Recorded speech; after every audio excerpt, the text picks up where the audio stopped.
Okay, so yesterday I was talking about entering the Sangha mandala, and I thought today I'd like to start by evoking another mandala, which is described by Sangha in his book Wisdom Beyond Words. And in it, he talks about the greater mandala of purposelessness.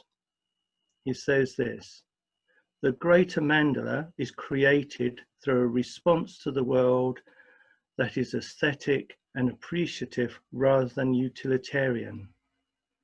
Our overall attitude, our overall response to life should be purely aesthetic. We shouldn't seek to use things, but just enjoy them, appreciate them, feel for them. And he draws out the significance of this greater mandala of purposelessness by describing a story of a Taoist sage who is sitting by a river with a fishing rod. And a passerby asks him, "How can you reconcile trying to catch fish with being a Taoist sage?" And the sage replies, "It's all right, I'm not using any bait." So this is what I'm curious about today. How can we engage with Sangha without an agenda, without using bait to make something particular happen? Can we simply be with others fishing in the mandala of Sangha and bring our aesthetic appreciation to that process without seeking any predetermined fruits? Can we allow the Sangha to unfold based on the Dharma, not on our own limited views and perspectives? So I'm starting here this morning because so far in these talks I've emphasized the practice of Sangha as being centered on awareness, particularly on the awareness of the body response, the somatic cloud of sensations.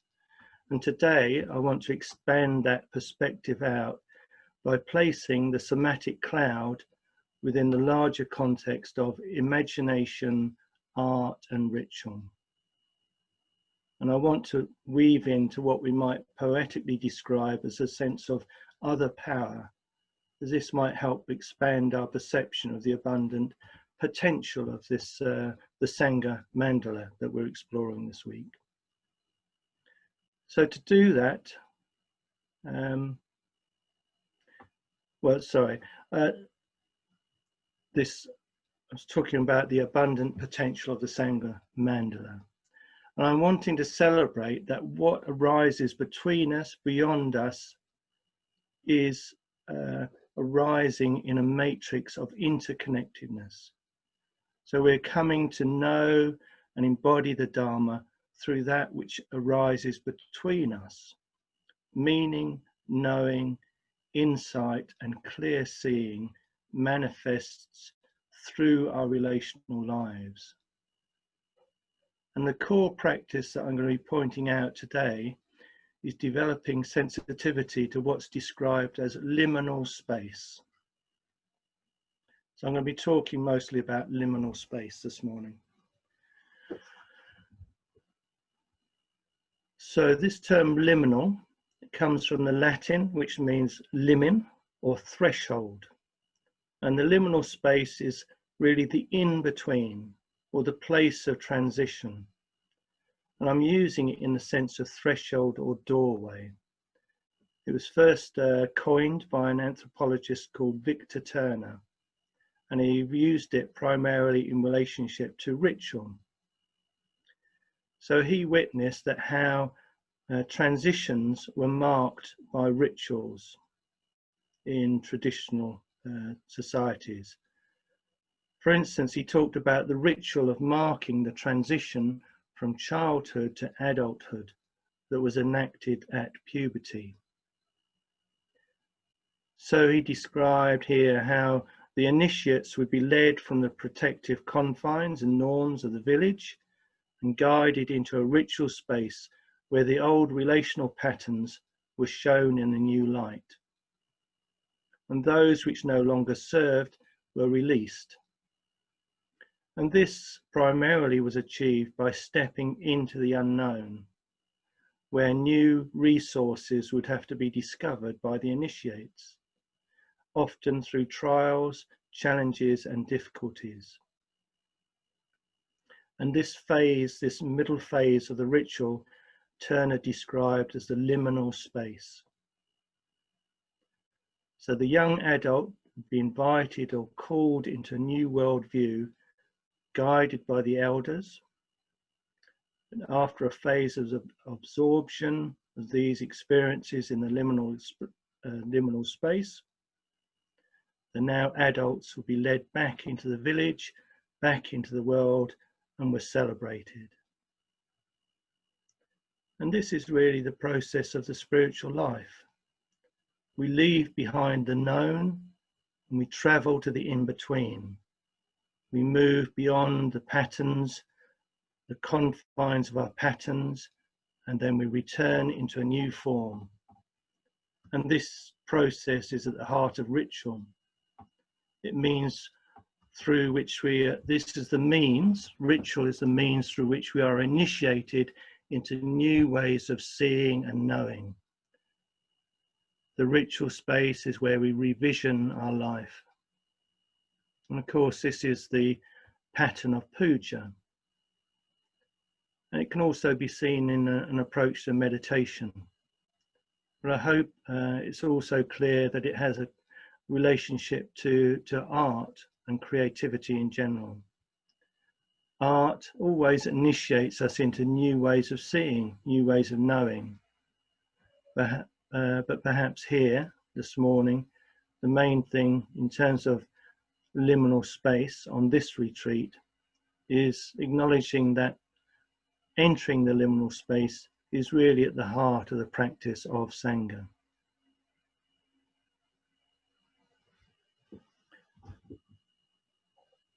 So developing sensitivity to the liminal is in part recognizing that we are always living on the threshold of the new. There's a sense of immanence and unknowability about our next thought, our next sensation, our next revelation.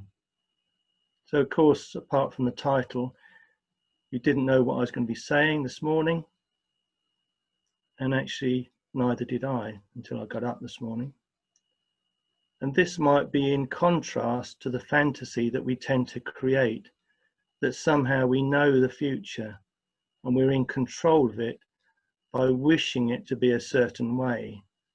We're planning, weighing up options, etc. And all that's great. It's really useful on occasions. But of course, it can also become a prison and suppress the emergent life. So I'm evoking liminal space here as the means to encourage a perspective where our preconceived notions of how things should be hopefully become less rigid, even broken down, so that we can receive new meaning, new direct ways of engaging with Sangha. So this talk this morning is an invitation to include a sense of liminal space within awareness. And this naturally carries our attention to the thresholds, the edges and the boundaries of ourself and other, towards an emergent potential of this and every moment.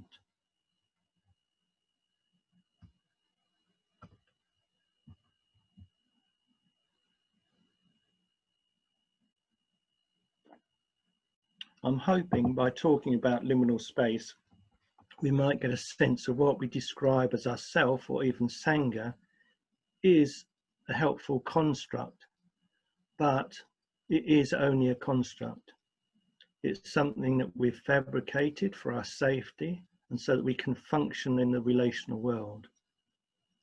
In actuality, we are all simply nodes of consciousness. We are a fiction of separate being, existing in a much larger interweaving field that we describe as the world. And in this, we are ongoingly dropping in and out of liminal space. We're dipping in and out of a fixed sense of ourself and Sangha. So this invitation is to become more conscious of these processes. As we let go of one particular way of being, a new sense of self emerges. And I think this is a much more useful way of looking at the Shunyata teachings, because we definitely have a sense of being here in our bodies, alive and engaging with life. However, as we investigate these edges and in-between places of the somatic cloud, we may begin to notice how permeable and fluid our being is. And another sense of this liminal space and the benefits is that we see that we are utterly connected. So we're not just connected to each other, but we're also woven into this world of nature. We're interwoven with all life, with each other, and also with that which is longing to become visible. So within the liminal space, every plant, every apparently inanimate object, every being, every image is just as it is, while simultaneously always opening or pointing towards the liminality of emergent being. Now, earlier in the retreat, you were offered the practice of holding inner and outer worlds in one sphere of awareness, and that, one hopes, it invites this sense of boundless heart. And today I'm bringing attention to this same capacity of the heart opening through a slightly different strategy, which is to begin to recognize that we are living within the liminal space. We're always in transition and yet stable in presence. And this is the bifocal vision described by William Blake, where we have this apparent solidity and single perception and meaning or description of this and that, but it's simultaneously seen and known and experienced as always opening into something more. Because we are here, we are apparently solid and permanent, and yet we're also simultaneously always emergent. And this vision is encapsulated in Blake's well-known verse: to see a world in a grain of sand and heaven in a wild flower, to hold infinity in the palm of your hand and eternity in an hour.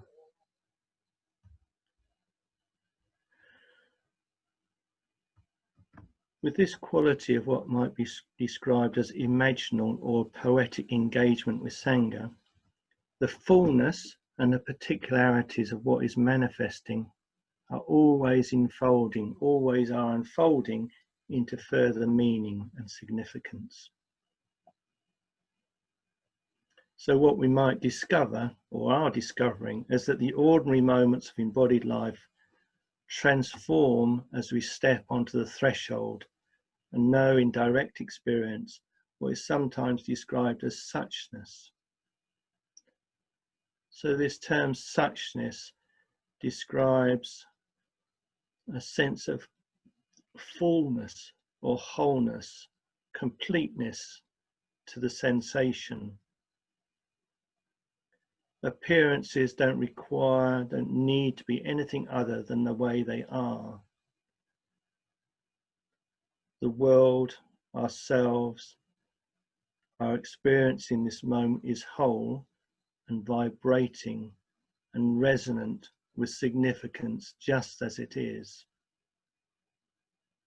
And yet the whole living world of appearances is inviting us to enter into a liminal space, which is always communicating something beyond language, beyond form, and yet directly perceivable through the here and now.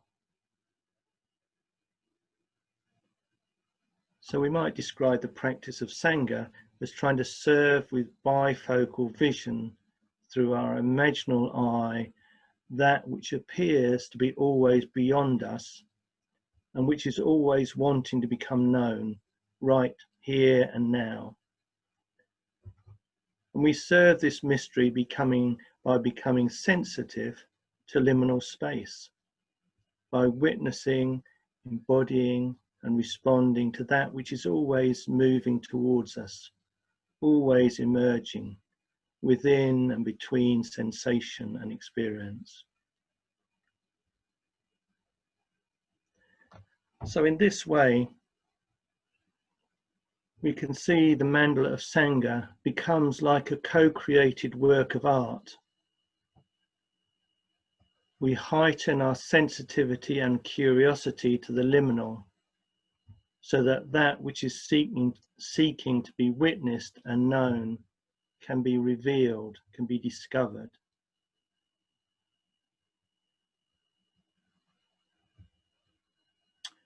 Probably in the context of this retreat at least, can we bring this sense of the threshold, of the unknown, when we come into relation to each other, when we're meeting in small groups? Who is this being in front of us? What has drawn us to sit together in this spot? What gifts are being offered here? And maybe in a broader context of our life, can we include this sense of wonder, even awe, in relation to those we think we know, or equally, just as equally, complete strangers?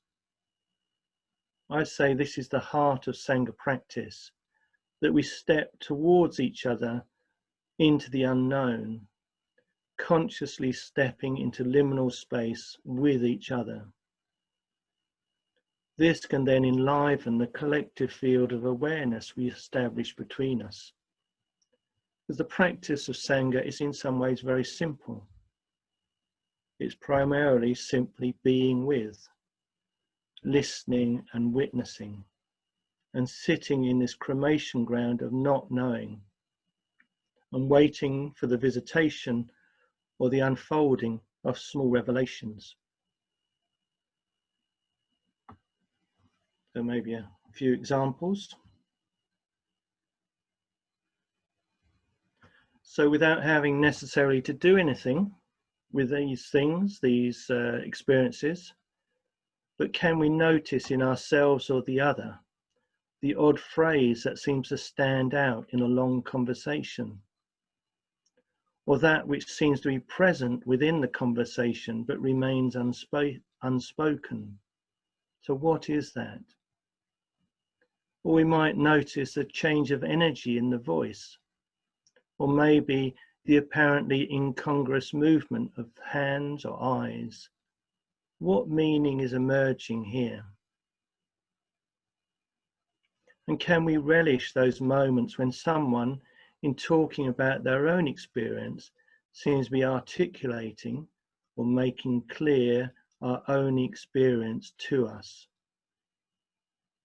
So seeing this, we can begin to put down our imagined separation and aloneness, and notice that revelation comes from the dynamic between us, not solely from within us. It's resonances and dissonances that bring revelation. Because interestingly, sometimes the deeper values of our life only come into view through noticing when we really feel our difference to another.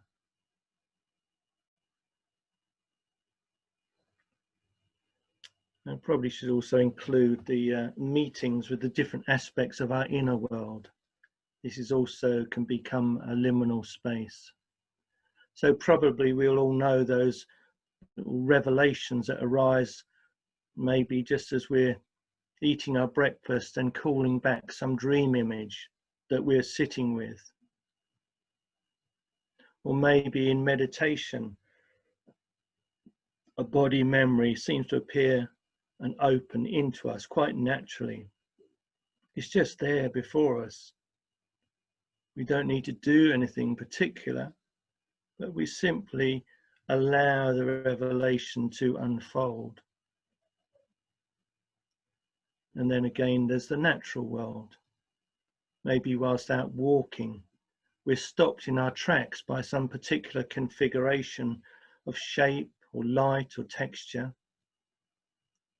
And what is it that draws our attention to the fleeting words of a song from a passing car window? And why does that leaf, that stone, wave for our attention? All this is arising, all this is emerging in liminal space. This is from Tom Cheetham. The angel's voice most often comes only as a fragment of a song that we almost hear at the edge of the world we know. And even the dimmest memories of it can break your heart. If your autonomy is a fiction, then the goal of individuation is to learn that the real autonomy is to let go of what you think of as yourself. You are a song being sung elsewhere and resonating everywhere. Learn to let your drama unfold and follow the sound of the angel, always just on the threshold of consciousness. Listen, always listen for that faint song of the angel, whose voice it takes more than a lifetime to learn.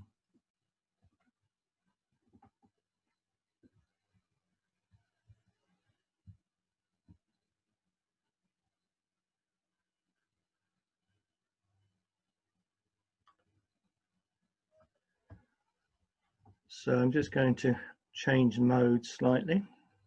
So I've been talking about the liminal space, and I just want to end by just going back to the image of the cremation ground, which is the title for the theme for this retreat, Joy in the Cremation Ground.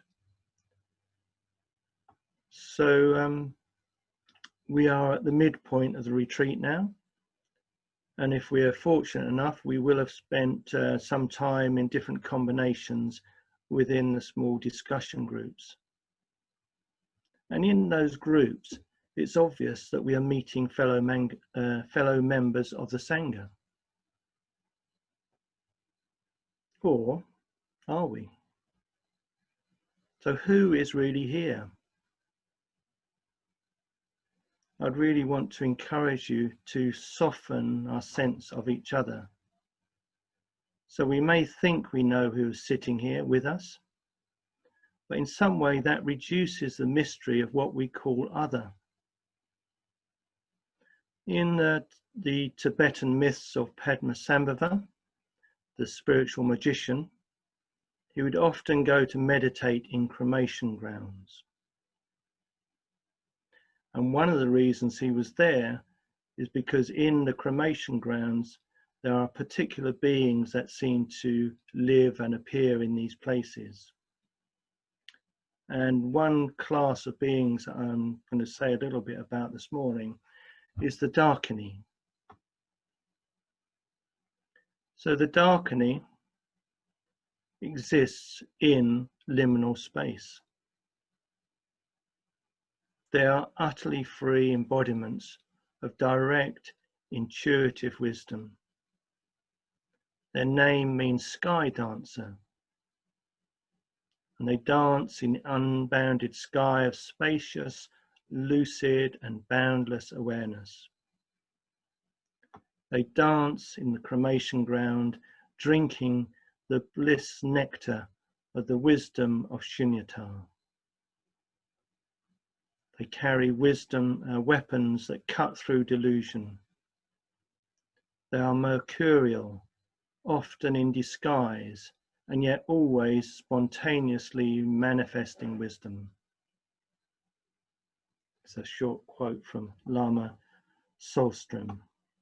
The Dakini is a messenger of spaciousness and a force of truth, presiding over the funeral of self-deception. Wherever we cling, she cuts. Whatever we think we can hide even from ourselves, she reveals. The Dakini appears during transitions, moments between worlds, between life and death, in visions between sleeping and waking, in cemeteries and charnel grounds. So we can see the Dakini is the archetypal liminal being. But what is this to do with this practice of Sangha through an online retreat? So what I'm suggesting is that as we enter and spend time in the cremation ground within the Sangha mandala, the Dakini may appear. But how will she appear? And my suggestion is that we really can't know. But it might be helpful to consider that as we meet and be with each other, can we open into this liminal space, be open to the emergent truth of right here, right now, in our experience, and notice what is actually alive in us. So it might be boredom, or it might be heat or fire, and we stay with these actual experiences to become receptive to the Dakini.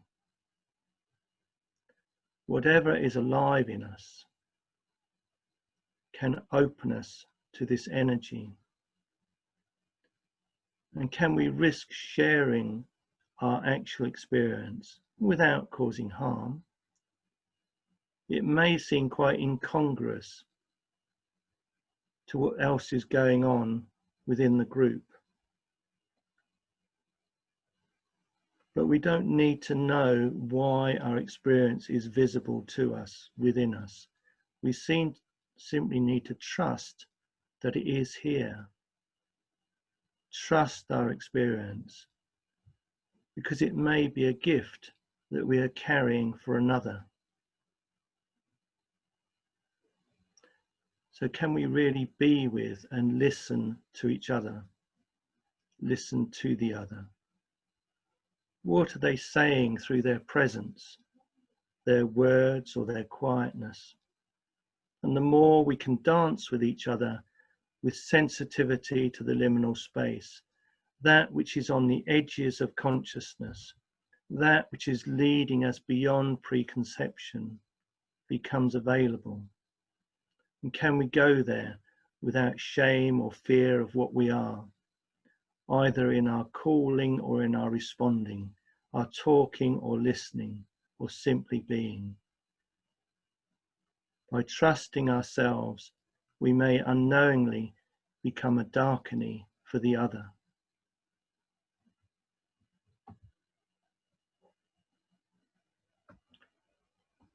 So sometimes it's hard to see the Dakini's presence. I'm just going to end with a story. There was a highly developed teacher and practitioner circumambulating a famous stupa. This comes from, I was trying to find a source of it, but it was a biography of quite a modern teacher. He was circumambulating a famous stupa, a religious monument. He was chanting to invoke and call assistance from the Dakini, and he circled and chanted into the evening. And after many hours of circling the shrine, absorbed in his mantra, he noticed a withered old woman draped in rags, propped in the corner at the outer edge of the shrine. And as it got darker, each time he passed her, the teacher grew more and more concerned for her, wondering where was her home, where was those who would look after her that night. She didn't seem to be moving. Eventually he stopped his circling and his chanting and walked towards her. He bent to talk to her, asking if she needed any help. As he did so, she stood up with great energy, flinging away her rags, and called out, "Do you still not recognize me?" and flew upwards, dragging him with her into the boundless blue sky.